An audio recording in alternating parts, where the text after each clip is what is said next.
We're on Ledcharrie farm today.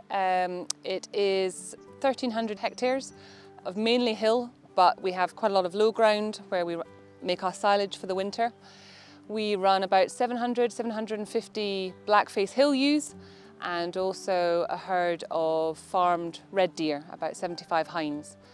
In terms of diversification, we have started recently to do a sort of 4x4 camping, so allowing people to come and park on the land to get that wild camping experience, but being able to take their roof tent or their vehicle up into the highlands. The first time we saw, or at least the impacts of beavers, was back in 2015. We noticed a tree on the other side of the river from where we are now that had the bark gnawed off it. So we put a camera trap up on it, and it took us about 12 months before we actually got footage of beavers. So they've been here, now, 8 years. So there are advantages, absolutely, to having beavers here. They do increase biodiversity from wetland creation. They do create gaps in the canopy, which allows woodland flora to come up. And, they do absolutely have an impact on the ecosystem. They, make small canals, allow water flow into different areas, which is brilliant. And, they're called ecosystem engineers, and there's a definite reason for that. They're great at creating habitat. But also on the flip side, in an already grazed landscape, you're adding another herbivore into it. So, we've got roe deer here, we've got red deer.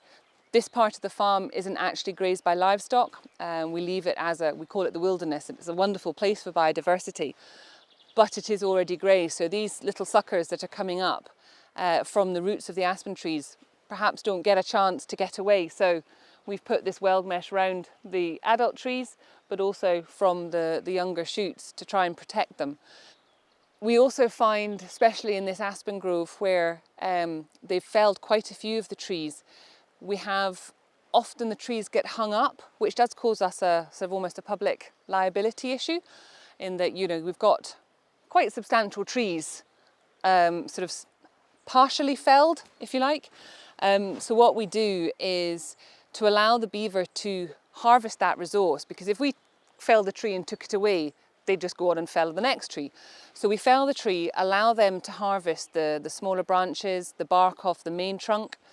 And once they've done that, we'll then come in and take away the main trunk, because what we're finding is the river that we're in here, it's a real spate river, and it can come up 3-4 meters, and actually where we're standing now can be underwater. And so what happens is those big trunks that they have left, or they've utilised already, then get picked up and taken downstream and can take out fences, which from a farming point of view is not ideal. So we come in and we remove that wood so that it doesn't cause us problems. And actually aspen is great as kindling for fire making. So it's, we're working with them basically. They have caused some issues with fencing and infrastructure. They're quite good at gnawing through railings, on the riverside, which then allows sheep to move out of places that you perhaps wouldn't want them to move out of. We don't have arable here. We are a livestock farm. We cut silage, but they are not causing us problems in terms of damming waterways. They are actually clearing out some of my ditches to get to small copse of willow. So from our point of view of them damming waterways, we don't have that issue here. It's not for us a problem. We're a very spatey river, so our burns are much more rocks. There's very little mud, and when they have tried to dam some of the tributaries, the dams haven't held because they've just not got enough substrate to glue it all together. The Eurasian beaver quite often burrow into the banks, and so that can cause us problems on on our silage fields, where we've potentially got beaver burrows coming into the field, and we might not lose a whole tractor, but you might end up putting a wheel into a beaver hole, which causes mechanical problems. So that adds another complication into living with the beavers. And we want them here, we enjoy having them here. And and the potential for ecotourism around them is a definite possibility for us. So it's trying to work out that balance of how we live with them and how we can benefit from them as well. We've worked quite closely with Nature Scott's beaver management team, and they've really helped us in terms of kind of advice and the support that they've given us to help mitigate, working with or living with the beavers. And one of the ways they've done that is to provide us with weld mesh to protect the aspen grove that we have here. So we've been wrapping these. We've got to actually do them quite wide. So we're covering almost the buttress of the tree as well.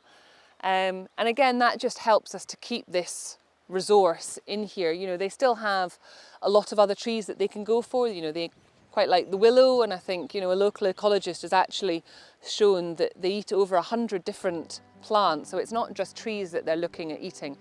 But aspen is really, their favourite tree to munch. We've also had a couple of places where they've dammed especially a culvert under the main road, which is not ideal.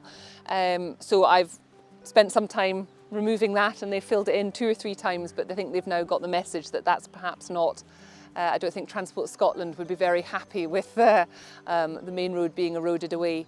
But generally, it's trying to live with them and working out which areas of the farm we're happy to give over to them or happy to work alongside them, and which areas where we think, actually, I'm going to keep on removing that dam because it causes me a problem. And that's what we need to work out. And I think, it's also a sort of a question that I've posed to Scottish Government, to Nature Scott, to RPID, of, we're allowing beavers to be here, we're happy that they're here, but there needs perhaps to be remuneration around not grazing a field, leaving a dam in place, letting a wetland be created, because that's brilliant for biodiversity, it's brilliant for Scotland PLC, and it's what we want farming for the future to look like. But we need to sort of the policies, the schemes need to sort of keep up with the speed of Mother Nature, basically.